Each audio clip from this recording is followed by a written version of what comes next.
Purvanchal university ఇది కేవలం university కాదు, మీ సక్సెస్ స్టోరీకి చిరునామా.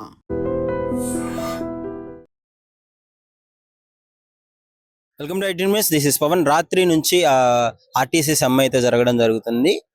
అధికారులకి ఎంతసార్లు విజ్ఞప్తి చేసినా మాకు సంబంధించిన డిమాండ్లు అయితే వాళ్ళు తీర్చలేకపోతున్నారని చెప్పేసి ఆర్టీసీ వాళ్ళు ఎవరైతే ఉన్నారో గత రాత్రి నుంచి చేయడం జరుగుతుంది. దానికి సంబంధించి ప్రధాన కార్యదర్శి టీజేఎంయు హనుమంతరావు గారు మనతో ఉన్నారు. ముదిరాజ్ గారు ఒకసారి అడిగి తెలుసుకుందాం. Hi sir. హాయ్ సార్, ఏంటి ప్రత్యేకంగా మీ డిమాండ్లు ఏంటి? ఇంత సడన్ గా మీరు ఈ సమ్మె చేయడానికి గల కారణం ఏంటి? సడన్ గా కాదు, ఒక 40 రోజుల ముందే సమ్మె నోటీస్ ఇవ్వడం జరిగినది. ఈ యొక్క సమస్యల పైన ఆర్టీసీలో ఉన్నటువంటి ఉద్యోగుల సమస్యలన్నీ కూడా మరి పరిష్కరిస్తామని మరి మేనిఫెస్టోలో పెట్టడం జరిగినది. ఏదైతే కాంగ్రెస్ పార్టీ అధికారంలోకి రాకముందు పార్టీ మేనిఫెస్టో ఎన్నికల మేనిఫెస్టోలో పెట్టడం జరిగినది.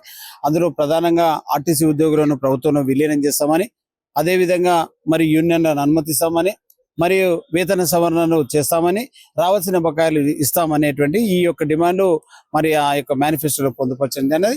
ఆ యొక్క డిమాండ్ దాదాపు 2.5 సంవత్సరాలు అవుతుంది ప్రభుత్వం వచ్చి, మరి ఇప్పటి వరకు పరిష్కారం కాలేదు. కాబట్టి ఈ రోజు సమ్మెలోకి ఆర్టీసీ ఉద్యోగులందరూ సమ్మెలోకి వెళ్ళడం జరిగింది. అంటే మీకు మీరు ఇచ్చిన 32 డిమాండ్స్ లో ముఖ్యంగా ఏ డిమాండ్స్ ని ముందు క్లియర్ చేస్తే ఈ సమ్మె ఆపే అవకాశం ఉంది, లేదా 32 క్లియర్ చేస్తేనే ఈ సమ్మె క్లియర్ చేసే వరకు సమ్మె కొనసాగుతుంది? ఇప్పుడు ఏ సమస్యను వాళ్ళు పరిష్కరిస్తామో ఇప్పటి వరకు చెప్పలే.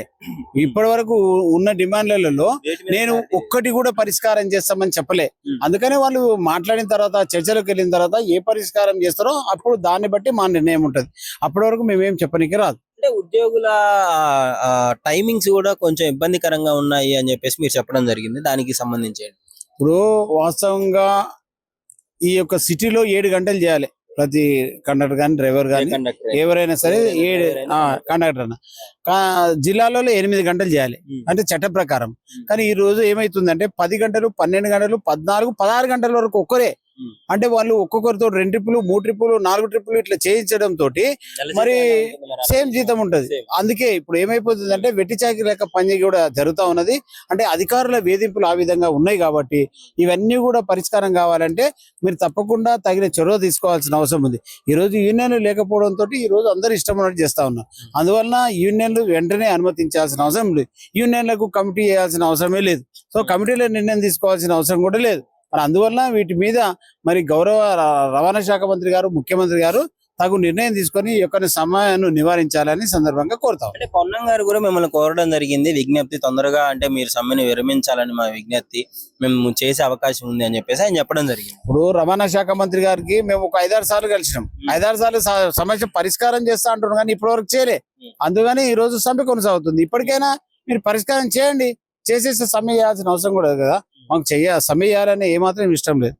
ఎందుకంటే మా ప్రభుత్వం, మా యొక్క గవర్నమెంట్ అనే ఆలోచన ఉన్నది. కాబట్టి మీరు సమస్యను ఎంబడే పరిష్కారం చేసి, ఇప్పటికైనా మించిపోలేదు కాబట్టి, ఒకటే రోజు అయింది కాబట్టి ఎంబడే ప్రెస్టేజ్ గా పోకుండా ఈ యొక్క ఆర్టీసీ ఉద్యోగుల సమస్యలన్నీ పరిష్కరించాలని సందర్భంగా.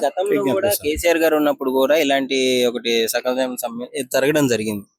అప్పుడు ఆయన తీసుకున్న డెసిషన్స్ వల్ల కొంచెం మీరు ఇబ్బందిగా ఫీల్ అయ్యారు, అయిపోయింది.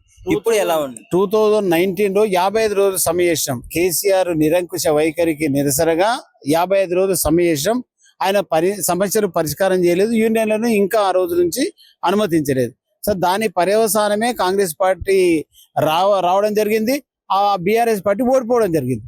మరి అటువంటి పరిస్థితిలో మరి ఇప్పుడు కాంగ్రెస్ పార్టీ వచ్చినాక, మేము అనుకున్న ప్రభుత్వం వచ్చినాక మరి వాళ్ళలాగా చేస్తే ఎట్లా ఉంటుంది? ఒకసారి మరి ముఖ్యమంత్రి గారు, మరి రవాణా శాఖ మంత్రి గారు ఆలోచన చేసి తగిన నిర్ణయం తీసుకోవాలని సందర్భంగా. దాదాపు 6000 బస్సులకు పైగా కదలకుండా బస్ స్టాండ్ లోనే ఉండడం జరిగింది, డిపోలో. అంటే ఇప్పుడు చాలా మంది ఇబ్బంది పడతారు కదా, వచ్చేవాళ్ళు, వెళ్లే వాళ్ళు, పిల్లలు, విద్యార్థులు ఎంతో మంది ఉంటారు. సో పేదవాళ్ళు జర్నీ చేయడానికి, అంటే వాళ్ళ గురించి ఆలోచించి ఈ సమ్మెని మరో విధంగా ఏమన్నా చేసే అవకాశం ఉందా అని ఏమన్నా? ఇవన్నీ ఆలోచన చేసే రవాణా శాఖ మంత్రి గారు 3 నెలల క్రితం మీరు సమ్మెను వాయిదా చేసుకోవాలంటే వాయిదా వేసుకున్నాం. ఒక్కసారి ఆల్రెడీ చర్చలకు రవాణా శాఖ మంత్రి మినిస్టర్ క్వార్టర్ లోనే చర్చలు వాయిదా వేసుకోమంటే అది ఇదే సెక్రటరియట్ లోనే అన్ని యూనియన్ జేసీ ఆధ్వర్యంలో సమ్మె నోటీస్ ఇచ్చినా వాయిదా వేసుకోమంటే వాయిదా వేసుకున్నాం. మళ్ళీ వాయిదా వేసుకోమనేది కాదు, ఈ రోజు ప్రభుత్వమే చేయాలి. ప్రభుత్వం ఆర్టీసీ ఈ ప్రజలకు ఇబ్బంది ఏర్పడుతుంది అన్నప్పుడు మా సమస్యలు పరిష్కారం చేస్తే ఈ సమస్య ఉండనే ఉండదు, ఇబ్బందులు కూడా పోతాయి. అదేవిధంగా ప్రజలందరూ కూడా మేము విజ్ఞప్తి చేస్తా ఉన్నాము, మాకు మీరు సహకరించి మా యొక్క సమస్యల పరిష్కారం మీరు కూడా మాకు భాగస్వామ్యం కావాలని కోరుతాం. ఓకే, సో మొత్తానికి ఈ సమస్య పైన మీరు ఏం చెప్పదలుచుకున్నారు? మొత్తానికి ముఖ్యమంత్రి గారు, రవాణా శాఖ మంత్రి గారు ఆర్టీసీ చేస్తున్నటువంటి కార్మికుల సమస్యను శ్రమను గుర్తించి వారు చేస్తున్న సేవను గుర్తించి మీరు ఇచ్చిన హామీలను నెరవేర్చాలని ఈ సందర్భంగా కోరుతాం. సార్, ఇప్పుడు జీతం ఈ ఏవైతే మిగిలిపోయిన ఉందో అదే విధంగా ఇవ్వకుండా పిఎఫ్ లో అవన్నీ కట్ అయి ఉన్నాయి కదా, అవి తీసుకోకుండా రిటైర్ అయిన వారు ఉన్నారు, వాళ్ళ పరిస్థితి ఏంటి? ఇప్పుడు అందుకే రిటైర్మెంట్ అయిన వాళ్లకు రావాల్సిన బకాయిలు ఇవ్వాలనేదే ప్రధానమైనటువంటి ఇస్తామని చెప్పారు. అది కూడా ఇవ్వాల్సిన బాధ్యత ప్రభుత్వం పైన ఉంది, తప్పకుండా ఇవ్వాలి.